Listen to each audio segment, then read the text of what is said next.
RDC, CAA, King of King, alula tellement ba client na ye, akana kozala proche na bango, pona kokubisa masolo, CPLAS na CPLAS, nenga mesana, boye suite ya modernisation, ya piste ya aéroport ya Luano na Lubumbashi, Fly CAA outi ko modifier programme ya vol na ye, kaka pona kotia pio, pe à l'aise ba client na ye. Désormais, horaire de vol les aboyés. Kinshasa Lubumbashi, vol 7 sur 7. Veut dire, semaine mobimba du lundi au dimanche. À partir de 7h45, Ngingo, ça la vol na yo na nenga professionnel qui toko. Et bongo Kinshasa Goma, 5 jours et semaine sur 7. À partir de 15h30. Kinshasa Mbujimai, 6 jours sur 7 la semaine. À partir de 8h40. Ah, Fly CAA, Banamboka Batali gauche, Batali droite, yo na yo. Et Siliteo. Kinshasa Kananga, 9h15. Kinshasa Gemena, 9h15. Kinshasa Mbandaka, 14h15. Kinshasa Kindu, 8h juste.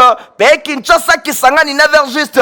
Bon, si Mbappé Bouebake depuis 1992, 32 ans le long de service à peuple, c'est à lundi sa régularité, ponctualité, sécurité, bakisa confort. Pour ne pas voler sur Totangi, Boko Zoyango na bavion na Yampifo, Airbus A320, Airbus A330, Nzambe ya Bilengi, Congo Mobimesi Bandimayo, Bisengo ya Fly CAA, Nkembo na Nkembo, leader.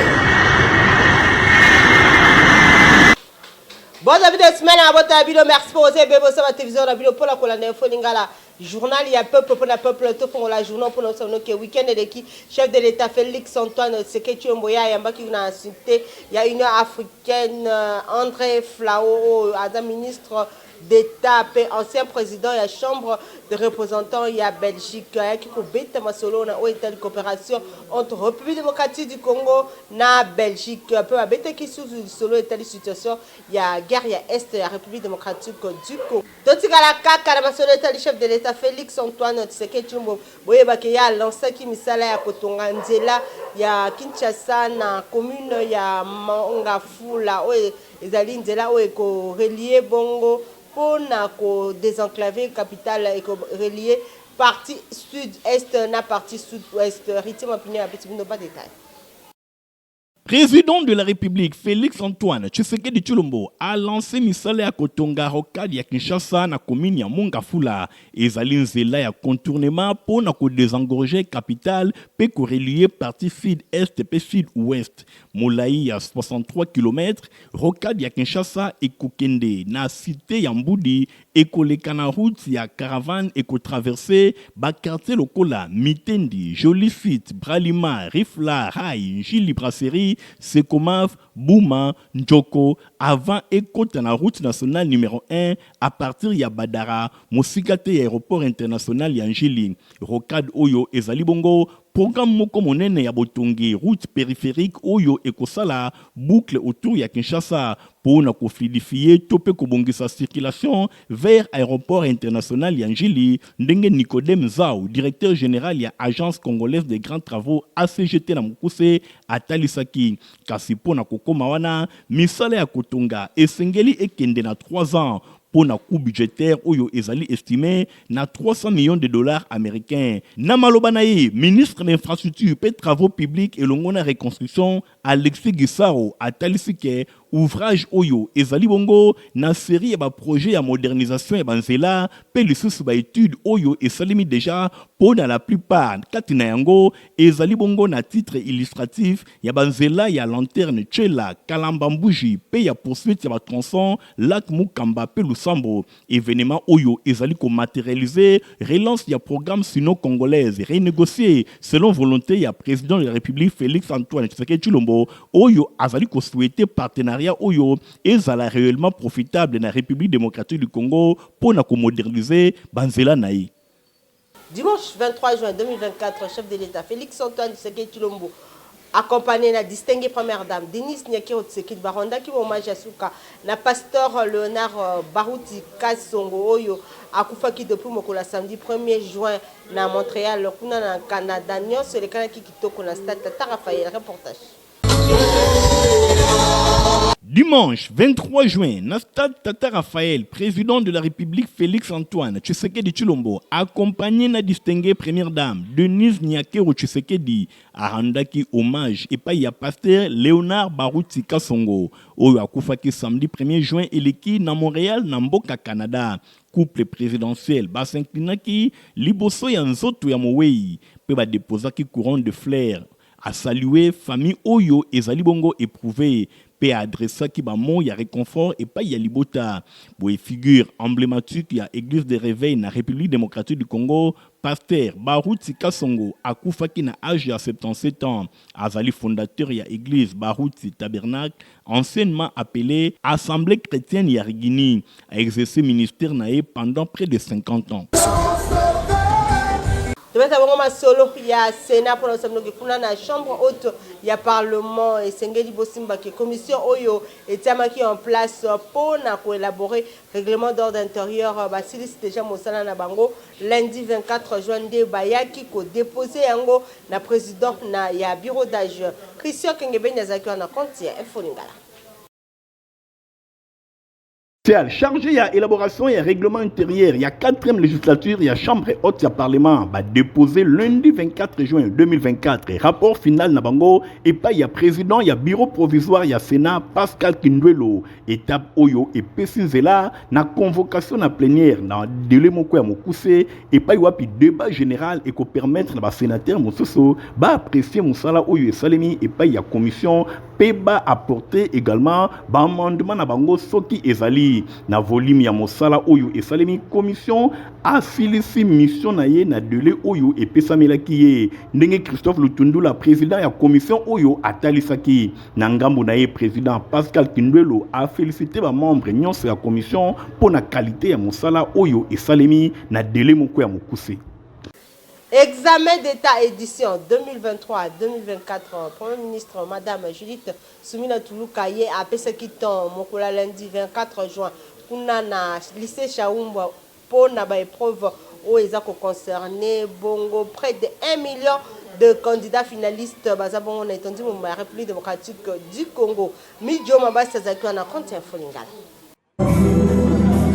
Ministre Madame Judith Soumina Toulouka a lancement il y a 58e session ordinaire il y a examen d'état na lycée Monseigneur Chaoumba na commune ya Gombe boyeba ke centre oyo ezwaki moko pona édition 2023-2024 160 finalistes wapi pai 400 filles pe 160 garçons na cérémonie ya lancement oyo ezalaki mongo na présence ya ministre d'état ministre éducation nationale ministre provincial ya éducation inspecteur général de l'éducation, Peba autorité Moussousou, pour la chef du gouvernement, président de la République, Azali ko considéré secteur de l'éducation, local à plan essentiel pour le développement et mboka na biso. Wapi pa gratuité et enseignement et c'est les makibango na niveau primaire.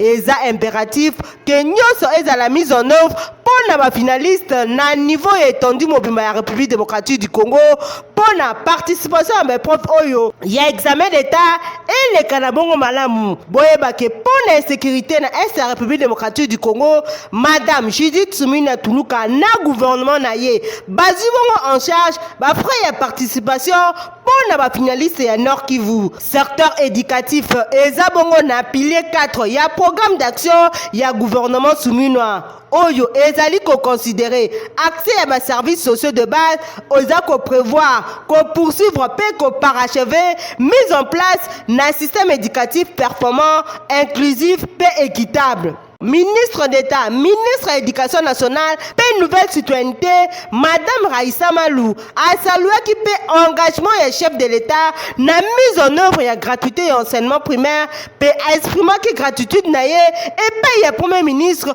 y a ko placé éducation nationale au cœur y a programme d'action naïe, oh ezali ko prévoir selon y jeunesse et zalabongo na avenir moko promoteur. Boyebake, Premier ministre, Madame Judith Soumina Tuluka a distribué qui, à titre symbolique, quelques items na ba finaliste na 2 locaux na ko souhaiter bango ba réussir malamu na ba propre au bazali kosala. Na lycée Bosangani, seconde étape, ya rendu ya Premier ministre ezalaki ya kokota na ba salle de classe a encourager ba finaliste 540 finalistes mobimba. Pour na ba élève, visite ya chef ya gouvernement eza véritable source ya motivation. Selon inspecteur général ya éducation nationale, correction ya item et kobanda bongo le 1er juillet. Mais début à la publication eza bongo prévu le 20 juillet prochain. Ça va? Calme. Faut pas stresser, hein. Totikala kaka na masolo etali Premier ministre Madame Judith Soumina Tuluka ye l'occasion il y a 34e anniversaire ya liwa ya feu cardinal Malula waza initiateur ya mouvement ya maman catholique messe kafuka foisalema kikuna na cathédrale Notre-Dame du Congo. Premier ministre Madame Judith Soumina Tuluka yaki wana pona ko senga nzambe pe ko sa détermination ya gouvernement ya kozala pembeni pona koluka kimia na est ya République démocratique du Congo. Une fois de plus, Mijo Mabas. Agression na est la République démocratique du Congo pour na Rwanda. Première ministre Madame Judith Soumina Tuluka a sollicité soutien à l'église catholique na gouvernement na ye pe ba prière pour na ba femme en solidarité ya population au baza touché. Premier ministre a réitéré détermination oyo pour na koluka kimia na est la République démocratique du Congo. Alobi lisusu ke alingi insécurité ici là na oyo eza kotungisa population oyo baza na Grand Bandundu na phénomène mobondo pe ba zone oyo eza touché. Inquiétude eza makasi po ba congolais bazali touché na ba civique oyo bazali ko semer terreur kuna. Judith Soumina asengaki na ba fidèle catholique basambela po na ye afin que détermination na ye et continuer ko traduire ba acte oyo ya restauration ya paix. Servante catholique asengi lisusu na église basambela po na population o baza victime na guerre pe ba catastrophe oyo kuza kosalema notamment kuna na Tanganyika. Ezalaki bongo na occasion ya 35e anniversaire ya liwa ya feu cardinal Malula oyo aza initiateur ya ba mouvement ya ba maman catholique. Mais c'est Salemaki Kitoko mokolo ya dimanche 23 juin na cathédrale Notre-Dame du Congo. Tebeta mongo masolo ya finance pour na kosamno ke ba agent puis ba fonctionnaire ya l'état ba kozwa désormais paye na bango avant le 28e jour ya chaque mois. Wana ezalaki ba nouvelle directive ya ministre ya finance Doudou Fwamba azwaki yango pe ezalaki dévoilé na réunion esalemaki week-end entre Yannick Issasi na président ya comité de suivi ya paye na ba responsable ya ba banque.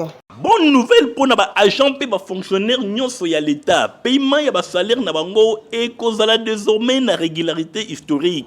Wana ezali ministre de la Finance Doudou Fwamba Likunde azi ba mesure moko patriotique pour na ko garantir possibilité ya ba fonctionnaires nyonso bazwa ba salaire na bango avant 28e jour ya chaque mois. Décision oyo ezali fruit ya ba directive oyo epesami na réunion moko ya kafu ezala ki présidé et pa ya Yannick Issasi président intérimaire ya comité ya suivi ya paye. Vendredi 21 juin 2024 na importante réunion oyo na Kinshasa ba responsable ba principal banque ODG budget fonction publique FRDC Sekopé pe bongo na bongo bango nyonso bazalaki informé et pa ya Yannick Issasi pour na politique salariale oyo ya sika et côté en vigueur à partir du mois de juin. Pour un nouveau président intérimaire, ba salaire nyonso et koki kozala versé ko banda mikolo oyo na ba compte individuel, ya ba agent pe ba fonctionnaire nyonso ya l'état à partir du 25e jour ya chaque mois. Grâce à une nouvelle stratégie ya affectation, ya ba ressources oyo est mis en place pour na Argentine nationale na oulette ya chef de l'état Félix Antoine Tshisekedi Tshilombo. Ndenge bokoki ko deviner ba nouvelle mesure oyo ezali incontestablement pour na ko permettre la ménage nyonso banda ko préserver ba pouvoir d'achat na bango après ba mois et belé incertitude pour na oyo etali paiement ya ba salaire na bango na retard. Bazwaki engagement que paye, c'est-à-dire que kofuta ba fonctionnaire et ça les manatango oyo esengeli. Na tina wana mokonzi nabiso direct donc ministre ya finance oyo azo représenter gouvernement ayebisaki biso to sangana batonyo surtout oyo ba participaka na musala ya kofuta ba fonctionnaire pour na toyeba makambango ezo évoluer ndenge. Natina wana Yannick Isasi a pesi ba assurance ya Doudou Famba Likunde a affirmé que politique oyo ezali kokota na esprit ya engagement na ye azwaki tango akotaki na ministère ya finance nyonso wana ezali kotalisa étape moko importante na gestion ya finance publique na République démocratique du Congo oyo esengeli et contribuer de manière significative pour na ko rassurer na ba fonctionnaires nyonso priorité ya chef de l'État ezali bongo bango bosimba ke ba fonds nécessaires ezali déjà na disposition ya Banque centrale ya Congo depuis le 10 juin eleki pour nous permettre à agents et belés, y compris les éléments ya FRDCP ya police nationale congolaise, ba na kozaba salaire na bango na ngonga malamu oyo esengeli. Vérification ezali prévu mokolo ya mardi na ba différentes banques nyonso oyo ezwami na ville ya Kinshasa pour na kota la mise en œuvre ya politique oyo soki ezali effective. Honorable Narambungu, initiateur ya complexe scolaire Maman Pemba ye abetaki masolo mokola lundi ou te koleka na ba administratif ya complexe scolaire Maman Pemba pe ya profiter kina occasion ya kota la chantier oza kosala musala pona kotonga école. La dit l'un de reportage.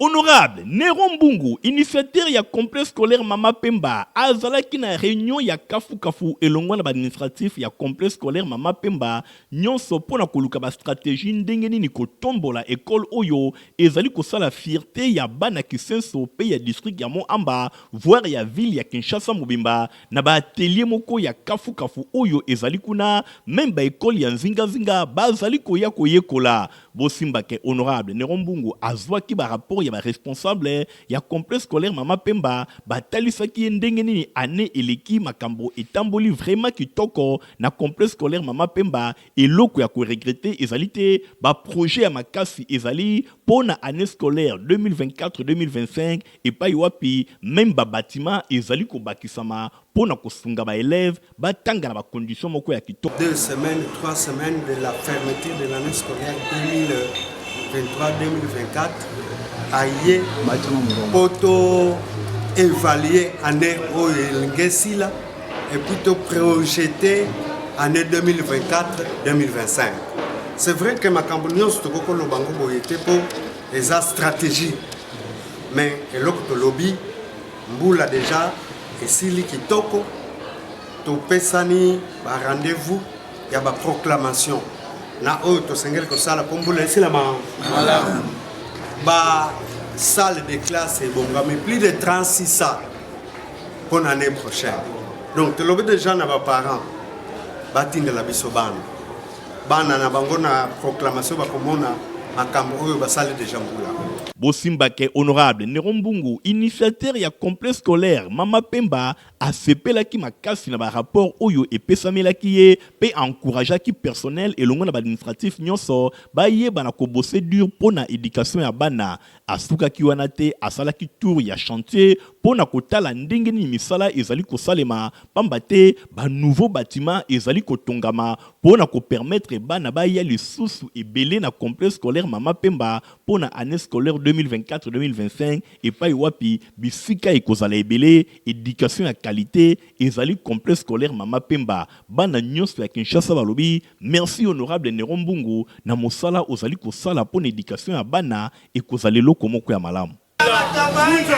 Ba préfet ya Itemat Mibale site ya Ndolo Istape ya Mbinza Delvo kuna nangalima baza ko bengisa na parents ba kende kosala inscription pona bana na bango ba retirer ba formulaire pour la formation technique. Stéphane Skande, Nadina Sona, Francis Kanzalo Koka.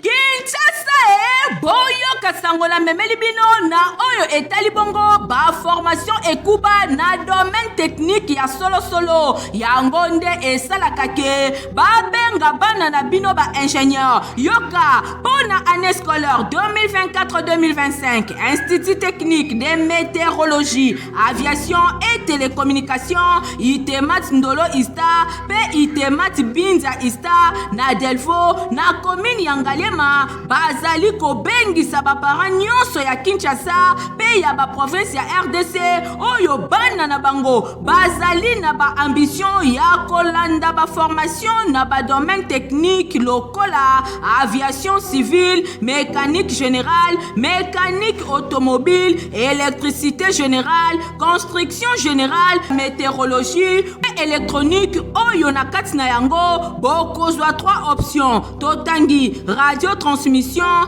commutation, bakisa électronique industrielle, cours ya anglais pe informatique ezali na pointe po bana na bino bazala ata na susi mokete na mboka ya bapaya. Bano batanga kawa ba kosilisa wa bokoki komona bango ebele sur le marché tango ba aussi sa classe na bango na domaine nyonso azana makoki ya ye moko kosala musala o ya ye koliawa a créer entreprise na ye yango na bengi bino boya ebele ba option nyonso oyo totangi bokokuta yango na basite na bango nyonso mibale, c'est-à-dire na Itemat Ndolo na Itemat Mbinza na Ngalema, Camp Météo, avenue Metelstat numéro 1, quartier Congo, commune ya Ngalema. Bolekaleka na ba bureau na bango pona ko retirer ba fiche ya ba demande d'inscription pona année scolaire 2024-2025 mingi pona bana na bino oyo bakomata ba classe ya 7e pe 8e pambate ba candidature na bango ezalaka conditionné na test d'admission oyo kutu ezali déjà fixé le 20 juillet 2024. Boyebi ke formation na kati ya Itemat ezaka formation moko intégrale. Tuchaka mingi elikia na bana na biso bazali ko banda classe na 7e 8e mais formation na bango banda ka partir ya informatique na anglais. Nde tupesaka mise à niveau à bana pour un technicien actuellement selon la nouvelle technologie c'est ngeli mwana maîtriser anglais na informatique et puis toke pe ko signaler ba pratique où ezali ko sala na ba différents domaines techniques na biso. Je pense yo moko moni ndenge tosili ko yamba laboratoire ya simulation ya ba vol pour na bana section aviation civile na batelier mususu. Je pense nde mabongiso tsiko bongisela baboti pour être ba na lombangu le 20 juillet déjà inscription et premier test que ça les meilleures inscription na kati ya Itemat Istan. Suite ya modernisation ya piste ya Luano kuna Lubumbashi ndese ya modifier horaire de vol na ye. Bobenga ye mfumu ya mapate ya RDC CAA King of King alula tellement ba client na ye akana kozala poste na bango pona kokubisa masolo CPLAS na CPLAS nenga mesana boye suite ya modernisation ya piste ya aéroport ya Luano na Lubumbashi Fly CAA uti ko modifier programme ya vol na ye kaka pona kotia pio pe à l'aise ba client na ye. Désormais horaire de vol les aboyés Kinshasa Lubumbashi vol 7 sur 7 veut dire semaine mobimba du lundi au dimanche à partir de 7h45 ngingo ça la vol na yo na nenga ba professionnel qui toko et bongo Kinshasa Goma 5 jours et semaine sur 7 à partir de 15h30 Kinshasa Mbujimai 6 jours sur 7 la semaine à partir de 8h40. Ah Fly CAA bana mboka batali gauche batali droite yo na yo et siliteo Kinshasa Kananga 9h15, Kinshasa Gemena 9h15, Kinshasa Mbandaka 14h15, Kinshasa Kindu 8h juste, pe Kinshasa Kisangani 9h juste.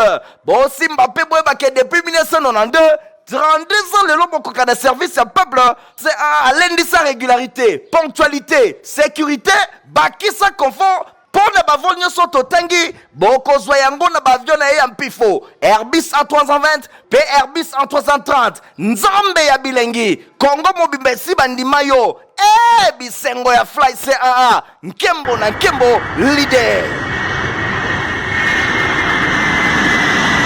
Bana na bino soki bolingi baza na santa kitoko petope ya kolongo no poto pota kitoko ya komeleza potiva pe yo pe mukolo okoki komela yango pesa ka santé ya kitoko. Ah, merci. Yabouine, bana nyoso baza kuringa. À la prochaine.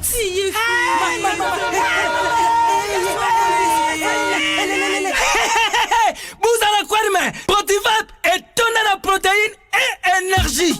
Ah, papa, merci. Merci pour les Protivap. C'est bon pour les enfants. Eh, Bino, bote la baonine. Bote ma bodona Bino. Mama kansa bamba bonga. Bona bana na yo bakuma rukura bana oyo. Faut laisser kabango. Poto poto Protivap. Et ça, pota pota te. Allez, kamata. Bon appétit. Bana nyeso ba yaka Protivap. Ah, bah si kuria ya bango Protivap. Ba bandi ba danser la bango ya ba bébé pro. Tala. Ba yango. Chata kitoko ntoto makachi. Tukana mbimbi. Oyo tukana mbimbi. Makusa. Tous en avis de recherche bolanda lecture na yango. Avis de recherche, famille Mbutu, elongona Monsieur Mbutu la vie, bazali koluka mwana na bango na kombo ya Mbutu Jérémy, ye azana 18 ans, azali élève ya école Bobo Koli, na Binza Delvo na commune ya Ngalema pe azali na 3e scientifique, ye abungaki depuis jeudi 13 juin 2024, boye na yango bazali kosenga na moto nyonso oyo akomona Jérémy Mbutu, tope akozala ba information na ye akende na quartier cité des anciens combattants, quartier 2 numéro 11 bis na commune ya Ngalema, tope akoki kobenga bango na numéro oyo 082 33 27 625 082 33 27 625 balobi lifuti ekopesama na moto nyonso oyo akomema Jérémy Mbutu na libota. Bozalaki ebele bosa la télévision na bino pour na kolanda folingala journal ya peuple ceux qui vont se plaire qui na ça. Merci na Igor Ntingi Matomi na zaki na sima ya caméra concours rédactionnel ya Midjoma Bassi Marie-Josée héritier Mapinde Mingulungu à superviseur qui journal au montage c'est manqué par Francis Kanzaloko Kapé Fabrice Lundombi ngala bino to pisana rendez-vous mokolo alobi au revoir.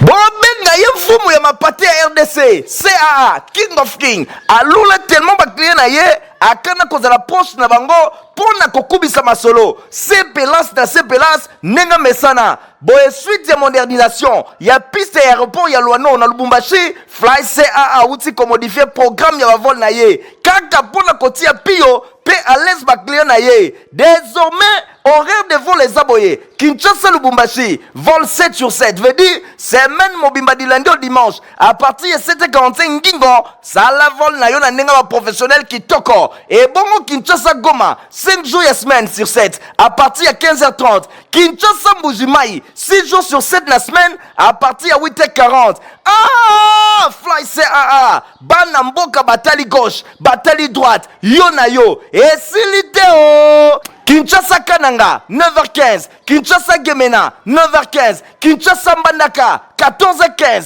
Kinshasa Kindu 8h juste pe Kinshasa Kisangani 9h juste Bossi Mbappé Boebake depuis 1992 32 ans le lobo koka de service à peuple c'est à l'indisa régularité ponctualité sécurité bakisa confort pour ne pas voler sur Totangi, Boko Zoyango na bavion na Yampifo, Airbus A320, Airbus A330, Nzambe ya Bilengi, Congo Mobimesi Bandimayo, Bisengo ya Fly CAA, Nkembo na Nkembo leader.